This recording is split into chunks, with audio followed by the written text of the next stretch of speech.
காங்கிரஸ் மூத்த தலைவரும் தமது தாயாருமான சோனியா காந்தியின் சுயசரிதை புத்தகம் குறித்து மக்களவை எதிர்க்கட்சித் தலைவர் ராகுல் காந்தி நெகிழ்ச்சி தெரிவித்துள்ளார். காங்கிரஸ் மூத்த தலைவர் சோனியா காந்தி எழுதியுள்ள belonging a journey of love என்ற சுயசரிதை புத்தகம் நவம்பர் 10 வெளியிடப்பட உள்ளது.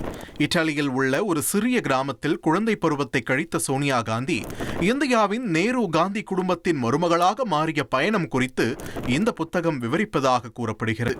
மேலும் இந்திரா காந்தி மற்றும் ராஜீவ் காந்தியின் மறைவு போன்ற குடும்ப இழப்புகள், அரசியலில் நுழைந்த சூழல் மற்றும் 2004 பிரதமர் பதவியை ஏற்க மறுத்ததற்கான காரணம் ஆகியவற்றை சோனியா காந்தி தமது சுயசரிதையில் குறிப்பிட்டுள்ளார்.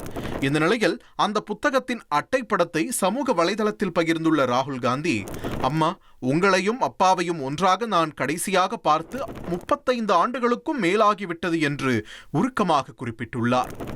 அப்பா நம்மை விட்டுச் சென்ற நாளில் இருந்து வாழ்க்கை உங்கள் முன் நிறுத்திய சவால்கள் அனைத்தையும் நீங்கள் எத்தகைய அளப்பரிய துணிச்சலுடனும் கண்ணியத்துடனும் எதிர்கொண்டீர்கள் என்பதை நான் பார்த்திருக்கிறேன் என்றும், நீங்கள் எத்தகைய சூழல்களை கடந்து வந்தீர்கள் என்பதையும், அப்பாவுக்கு பிந்தைய உங்கள் வாழ்க்கை எவ்வளவு கடினமாக இருந்தது என்பதையும் பிரியங்காவும் தானும் மட்டுமே முழுமையாக அறிவோம் என்றும் குறிப்பிட்டுள்ளார்.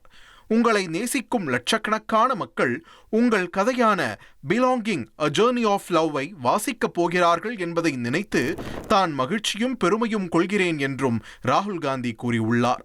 மறைந்த தமது அப்பா ராஜீவ் காந்தி அவருடைய பிறந்த நாளில் புன்னகைத்தபடியே பெருமையுடன் தன் அழகான சோனியாவை பார்த்து கொண்டிருப்பதை என்னால் காண முடிகிறது என்றும் ராகுல் காந்தி பதிவிட்டுள்ளார்.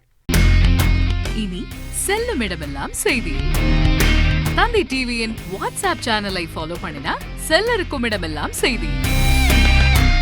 இதோ QR கோட், இப்பவே ஸ்கேன் பண்ணுங்க, ஃபாலோ பண்ணுங்க.